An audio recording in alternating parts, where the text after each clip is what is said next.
कबीर परमेश्वर है, वो भी सुख देगा आपको ताकि आप भक्ति कर सको। ना भक्ति नहीं बन सकती जीव तक जब तक थोड़ी बहुत राहत इस आत्मा को नहीं मिलेगी।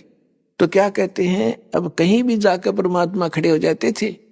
और इन बातें न सुनकर आत्मा का जरूर चेतना होती है। ठीक है, ये ज्यादा विकारों में दबगी, पाप कर्मों की छाया घनी इसके ऊपर होगी, बीच में बादल अड़ गए, आत्मा और परमात्मा के बीच में घना फैसला कर दिया। तो उसके लिए परमात्मा ने विधि बताई है कि जैसे सूरज के आगे बदरा ऐसे कर्म छयारे, प्रेम की पवन करो चित मंजन जल के तेज नयारे। जैसे सूरज के आगे बादल अड़ जाते हैं, दिन में भी रात दिखाई देती है, आज आपके ऐसी स्थिति होगी। आप इस भक्ति करोगे, इन नामों का जाप करोगे, ये प्रेम की पवन चलेगी।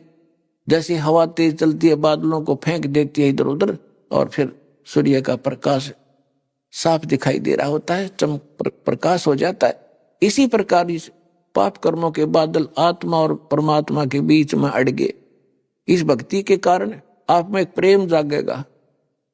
कहते हैं जैसे सूरज के आगे बदरा बादल, ऐसे कर्म छयारे, कर्म की छाया ऐसे है, और प्रेम की पवन करे चित मंजन, फिर झलके तेज नयारे।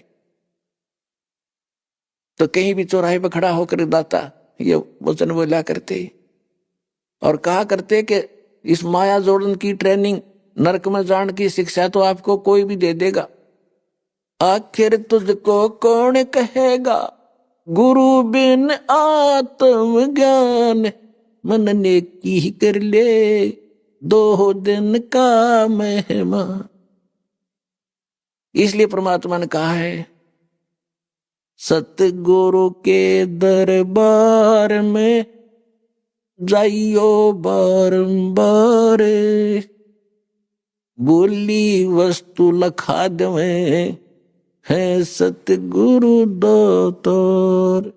परमात्मा कहा करते